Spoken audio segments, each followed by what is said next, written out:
আসসালামু আলাইকুম everyone, welcome back to Monira's world.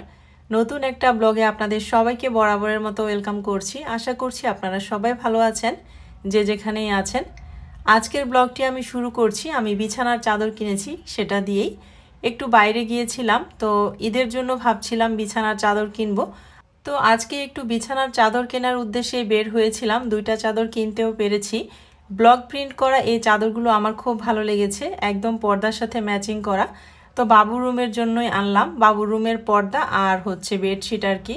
বাবু হচ্ছে এখন পর্দাগুলো আর হচ্ছে চাদরটা বের করে নিচ্ছে। বললাম যে বাবা এগুলো ঈদের জন্য এনেছি, ঈদের সময় বিছাবো। বলল যে না, তার নাকি রাতের বেলায় ঘুম হবে না এই পর্দা না লাগালে আর চাদর না বিছালে। তো বললাম ঠিক আছে, কি আর করা, পর্দাও লাগিয়ে নাও আর চাদরটাও বিছিয়ে নাও। আর আপনাদেরকেও একটু দেখিয়ে দিচ্ছি। ব্লক প্রিন্টের এই চাদরগুলো বরাবরই আমার খুব পছন্দ, একটু আড়ং স্টাইলের, ফেব্রিকটাও ভালোই আছে।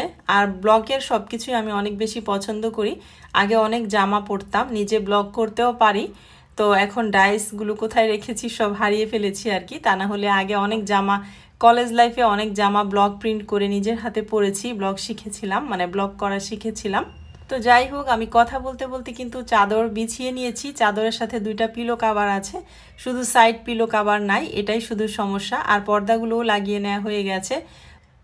একটা জানালার জন্য আমি দুইটা পর্দা নিয়ে এসেছি। তো এখন মনে হচ্ছে তিনটা পর্দা হলে দেখতে ভালো লাগতো, কুচিটা একটু বেশি পড়তো। তো বিছানার চাদরটাও কিন্তু বেশ বড়, বাবুর যেহেতু খাটটা ছোট। চাদরের ডিজাইনটা কিন্তু খুব একটা ভালো করে বোঝা যাচ্ছে না, একটা সাইডে ডিজাইনটা দেখা যাচ্ছে, আরেকটা সাইড সম্পূর্ণটাই ঝুল হয়ে পড়ে আছে। আর পিলো কাভার দুইটা হচ্ছে স্ট্যান্ডার্ড সাইজের, খুব সুন্দরভাবে বালিশের গায়ে লেগে গেছে। শুধু একটা সাইড পিলো কাভার হলে খুব সুন্দর হতো। তো আমি একটু কাছ থেকে পর্দাগুলো দেখিয়ে দিচ্ছি আপনাদেরকে। রিং বসানো আর কি, রিং করে লাগানো যায়। আর দুইটা পর্দাতে একটু কুচি কম হয়েছে, তো আমি আরও একটা পর্দা নিয়ে আসবো, এনে আমি তিনটা পর্দা লাগিয়ে দিব। পর্দাগুলো পার পিস নিয়েছে 350 টাকা করে। আপনারা হয়তো অনেকেই কমেন্ট করবেন, দাম জানতে চাইবেন, সেজন্য আমি দামটা আগে থেকে নিজেই বলে দিচ্ছি। আর বিছানার চাদরটা নিয়েছে 700 টাকা। অনেক দিন ধরে আমি ভাবছিলাম যে বিছানার চাদরের সাথে পর্দা ম্যাচিং করে কিনবো। তো ফাইনালি আজকে কিনতে পারলাম, আর বাবুর রুমের জন্যই কিনলাম। দেখা যাক নেক্সটে আমার রুমের জন্যও কিনবো। আরিয়ানাকেও বললাম যে আরিয়ানার রুমের জন্য এরকম চাদর পর্দা ম্যাচিং করে নিতে। তো আরিয়ানা পিঙ্ক কালার ছাড়া কোনোটাই নিবে না, তার গোলাপি এতই পছন্দ যে সব সময় তার রুমে গোলাপি চাদরই সে বিছাতে চায়। তো আমি আবার রাগ করে বললাম ঠিক আছে, নেওয়ার দরকার নাই। তো আরিয়ানার পছন্দ মতো একটা চাদর নিয়ে এসেছে, সেটাও আমি আপনাদের সাথে শেয়ার করব। আমার ছেলেটা হচ্ছে একটা পাগল বাচ্চা। বিছানার চাদর বিছানোর পর বলছে, মা এখন আমার আর বিছানায় বসতে ইচ্ছে করছে না, বিছানা এলোমেলো হয়ে যাবে। মানে খুব বেশি সূচিবায়ু টাইপের আর কি। বলছে আমাকে যে তুমি কিভাবে বসো, তুমি নিজেই গুছিয়ে দিলে, এখন আবার তুমি নিজেই বসে এলোমেলো করছো। আমি বললাম যে না, কোনো সমস্যা নেই, এলোমেলো তো হবেই, আবার গুছিয়ে রাখবো, বসো। তো জোর করে এই তো বসালাম ওকে। অনেকেই হয়তো বা জানতে চাইবেন যে বিছানার চাদরের সাথে পর্দা ম্যাচিং করে কোথা থেকে কিনেছি, আবার হয়তো বা অনেকেই জানেন। তো আমি কিনেছি হচ্ছে উত্তরা 14 নম্বর সেক্টর মাস্টার মাইন্ড স্কুলের সামনে। ভ্যান গাড়ি বসে 3-4টা, বিকেল বেলা থেকে রাত পর্যন্ত, সেখান থেকেই কিনেছি। আর আমি কিন্তু আরও একটা পর্দা এনে জানলায় লাগিয়ে দিয়েছি, এখন আপনাদের সাথে সেটা শেয়ারও করে দিলাম। এখন 3টা পর্দা জানালায়। সেই সাথে আমি আরও কিছু শপিং করেছি, সেগুলোও শেয়ার করছি।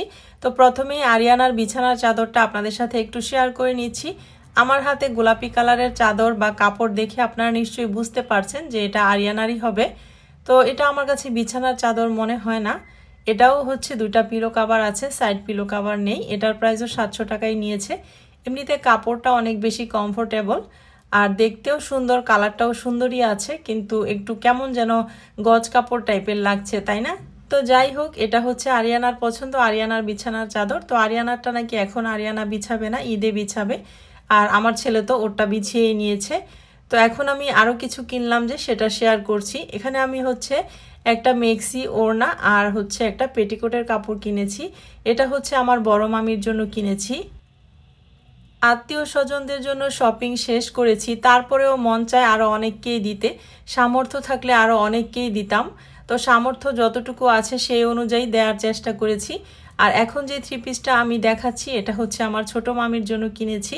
আমার তো দুইটাই মামি, তো দুই মামির জন্য কিনেছি। বড় মামি থ্রি পিস পরে না, সেজন্য মেক্সি, পেটিকোট আর ওড়না নিয়েছি, আর ছোট মামির জন্য থ্রি পিস নিয়েছি। ঈদ শপিং কিন্তু শেষই হতে চায় না। সামর্থ্য থাকলে, বাজেট থাকলে আরও অনেককেই দিতে মন চায়। তো যতটুকু সামর্থ্য ছিল, আল্লাহ তৌফিক রেখেছেন, ততটুকু সবাইকে দেওয়ার চেষ্টা করেছি। মহান আল্লাহ পাকের কাছে লাখ লাখ শুক্রিয়া। মহান আল্লাহ পাক রুজি রোজগারে বরকত দিক, আরও উন্নতি দিক, আরও যেন সবাইকে দিতে পারি, সামর্থ্য অনুযায়ী সবাইকে যেন উপহার দিতে পারি। সবাইকে দিতে পারার মধ্যে কিন্তু অনেক আনন্দ, অনেক ভালোবাসা। আমি মনে করি আমার নিজের জন্য না কিনে সেই টাকা দিয়ে আমি আরেকজনকে দিব, এটাতে আমার অনেক বেশি পাওয়া। অনেকে আছে এর মধ্যে আমি কিনে দিতে পারিনি, তাদেরকে আমি আমার সামর্থ্য অনুযায়ী টাকা দেওয়ার চেষ্টা করেছি। আর অনেকেই আছে এখনও বাকি, তাদেরকে ইনশাল্লাহ ঈদের আগেই দিব। সবাই অনেক বেশি দোয়া করবেন আমার পরিবারের জন্য, আমিও আপনাদের সবার জন্য অনেক দোয়া করি। এই রমজানে সবাই সবার জন্য দোয়া করব। কেন এই রেশারেশি, কেন এই খোঁচাখুচি? আমি যদি আমার ভিডিওতে আমার লাইফস্টাইল শেয়ার করতে পারি, আমি আমার আত্মীয় স্বজনদের কি দিচ্ছি, ঈদে কি শপিং করছি, এটা কেন শেয়ার করতে পারবো না? এটা কেন শো অফ হয়ে যাবে? আর এই খোঁচাখুচিটা কি না করলেই নয়? আমি লাইফস্টাইল ব্লগ শেয়ার করি বলেই কিন্তু আমার এই সব কিছু শেয়ার করা। আর অনেক আপু ভাইয়ারাই আছেন যারা আমার এই শপিং ব্লগগুলো দেখতে অনেক বেশি পছন্দ করেন, তাদের কথা চিন্তা করেও কিন্তু আমি এই ভিডিওগুলো বানাই। কিন্তু দু একটা কমেন্টের কারণে এতটাই মন খারাপ হয়ে যায়, মনে হয় যে কিছুই শেয়ার করব না, ব্লগই শেয়ার করব না। পরে আবার মনে হয় যে তাদের জন্য যদি আমি রাগ করে আমি ব্লগ শেয়ার না করি, তাহলে এটা হবে আমার হার। কেন আমি তাদের কথা ভাববো, দু একজনের কথা কেন ভাববো, যেখানে আমার হাজার হাজার ভাইয়া আপুরা আমার ভিডিও দেখার জন্য অপেক্ষা করছে। আর এই পৃথিবীতে কিন্তু আমিই একমাত্র লাইফস্টাইল ব্লগার না, অনেকেই আছেন লাইফস্টাইল ব্লগ করছেন, রীতিমতো তারা সব কিছুই দেখাচ্ছেন, শপিং, বাজার, কেনাকাটা, খাওয়া সব কিছুই দেখাচ্ছে। যারা এই লাইফস্টাইল ব্লগগুলিকে শো অফ মনে করছেন, তারা প্লিজ কষ্ট করে লাইফস্টাইল ব্লগগুলো দেখা থেকে বিরত থাকবেন। আপনাদের যেহেতু অন্যের কিছু দেখে ভালো লাগে না, তাহলে আপনাদের আসলে যোগ্যতা নেই মানুষের লাইফস্টাইল সম্পর্কে জানার বা লাইফস্টাইল ব্লগ দেখার। তো যাই হোক, আমি আপনাদের সাথে অনেক কথা শেয়ার করে ফেললাম। শেয়ার এগুলো করতে মন চায় না, কিন্তু কিছু কিছু কমেন্ট এমনভাবে আঘাত করে যে একদম মন মানসিকতাই নষ্ট হয়ে যায়, মনে হয় এই কাজটা ছেড়ে দেই। শখের বশে একটা কাজ শুরু করেছি, মাঝপথে এসে এখন ছাড়তেও মন চায় না। তো যাই হোক, আমি কিন্তু কথা বলতে বলতে এদিক থেকে আজকে ইফতারের জন্য চিকেন বিরিয়ানি রান্না করে নিলাম। তো চিকেন বিরিয়ানিটা অলমোস্ট হয়ে গিয়েছে, আর কিছুক্ষণ দমে রাখবো। মটরশুঁটি দিয়ে দিলাম। যারা এখনও আমার ভিডিওটির সাথে আছেন, আমার এই বকবক শুনছেন, তারা চাইলে কিন্তু প্লিজ ছোট্ট একটা লাইক দিয়ে আমাকে অনেকের মাঝে পৌঁছে দিতে পারেন। আর এখানে হচ্ছে সেহরির জন্য বেগুন দিয়ে, আলু দিয়ে, তেলাপিয়া মাছ দিয়ে রান্না করছি। আর এই রমজান এই প্রথম হচ্ছে তরকারি দিয়ে মাছ রান্না করছি। আমার বাচ্চারা তরকারি দিয়ে মাছ একদমই খেতে চায় না সেহরিতে, শুধু মুরগির মাংস, মাছ ভাজা এগুলোই খাচ্ছে। রান্না বান্না মোটামুটি শেষ, এখন আমি ইফতারের জন্য টেবিলটা গুছিয়ে নিচ্ছি। এখানে পেয়ারা কেটে নেওয়া হয়েছে, এর মধ্যে আমি দিয়ে দিচ্ছি বিট লবণ আর দিয়ে দিচ্ছি চিলি ফ্লেক্স। ইফতারের পরে কিন্তু এই ধরনের পেয়ারা মাখা একটু খেতে ভালোই লাগে। আর আজকের ইফতারিতে একদম শর্টকাট সব কিছু করেছি, কোনো ভাজা পোড়া কিচ্ছু নেই। এই পেয়ারা মাখাটা করে নিলাম, কিছু খেজুর ধুয়ে নিয়েছি, আর এখন একটু রায়তা তৈরি করব। রায়তা তৈরি করার জন্য এখানে আমি শসা কেটে কুচি করে নিয়েছি। আমি শসাটাকে ছিলে তারপর কুচি করেছি, চাইলে কিন্তু শসার ছোকলা সহ কুচি করা যাবে। এরপরে আমি দিয়ে দিচ্ছি 1 কাপ পরিমাণ টক দই। টক দই দেওয়ার পর আমি পরিমাণ মতো দিয়ে দিচ্ছি মরিচের গুঁড়া। এটা আসলে টেস্ট অনুযায়ী অ্যাড করাই ভালো। এরপরে আমি হাফ চা চামচ পরিমাণ গোলমরিচের গুঁড়া দিলাম, স্বাদ মতো লবণ দিলাম। লবণ দিয়ে চামচের সাহায্যে খুব ভালো করে মিক্সড করে নিয়েছি। আর এই রায়তাটা কিন্তু পোলাও, বিরিয়ানির সাথে বেশ লাগে খেতে। পোলাও বা বিরিয়ানির সাথে কিন্তু রায়তাটা খাবার হজমের ব্যাপারে অনেক বেশি উপকারী। তো সবশেষে আমি একটু ধনেপাতা কুচি দিয়ে দিলাম। ধনেপাতা কুচি দিয়ে আবারও চামচের সাহায্যে মিক্সড করে নিচ্ছি।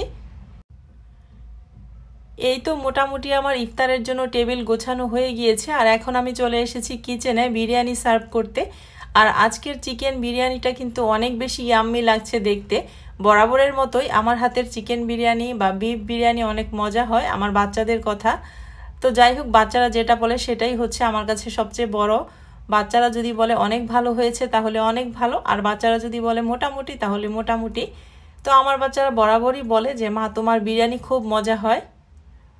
এই তো আমি এখানে আমাদের 3 জনের জন্য বিরিয়ানি সার্ভ করে নিলাম আর সার্ভ করে টেবিলে নিয়ে এলাম। এক নজরে আমি দেখিয়ে দিচ্ছি আমাদের আজকের ইফতারিতে কি ছিল। এই তো চিকেন বিরিয়ানি, রায়তা, পেয়ারা মাখা আর হচ্ছে খেজুর, আর একদম নর্মাল সাদা পানি নিয়েছি আমি। আর হচ্ছে বাবুর রুয়াবজা বানাচ্ছে বাবুর জন্য। বাবুর রুয়াবজাটা খুব পছন্দ, ট্যাংও বানাতে বললাম, বললো যে না মা আজকে ট্যাং খাবো না। তো ও নিজেরটা বানিয়ে আনলো। এই তো সাদা পানি আর রুয়াবজা নিয়ে এসেছে। আমার বাসায় আমরা সবাই ইফতারিতে যা খাই পরে আর কিন্তু আমাদের কেউই খাই না, একবারে আবার সেহরিতে খাই। সেজন্য আমি চেষ্টা করি ইফতারিতেই একটু ভারী খাবার করার, যাতে করে পেটটা একটু ভরে। বাচ্চারা দেখা যায় ইফতারি যদি বানায় তাহলে আর রাতে কিচ্ছু খেতে চায় না, ভাতও খেতে চায় না, একবারে আবার সেহরিতে খায়। সেজন্য আমি একটু এই রাইস টাইপের খাবারটাই বেশি রাখি ইফতারিতে। তো যাই হোক, এখন আমরা আল্লাহর নাম নিয়ে ইফতারি সামনে নিয়ে বসছি আর বাবু এখানে মোনাজাত ধরলো।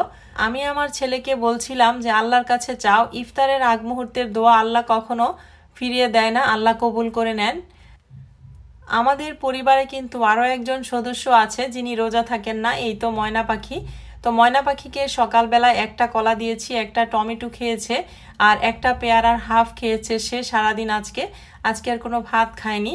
তো এখন বিরিয়ানি রান্না করার পর এই তো বাটিতে দিয়ে দিলাম, আর ওর খাবারের বাটিটা খালা ওয়াশ করতে গিয়ে ভেঙে ফেলেছে, তাই আমাদেরই একটা কাচের বাটিতে দিয়ে দিলাম। আর খুব সুন্দর করে মাশাল্লাহ বিরিয়ানি খেয়ে নিচ্ছে।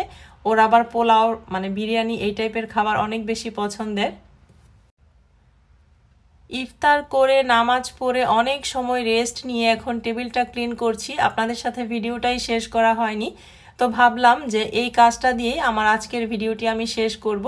আজকের ভিডিওতে আমি যদি কোনো ভুল ত্রুটি করে থাকি সবাই প্লিজ ক্ষমা সুন্দর দৃষ্টিতে দেখবেন।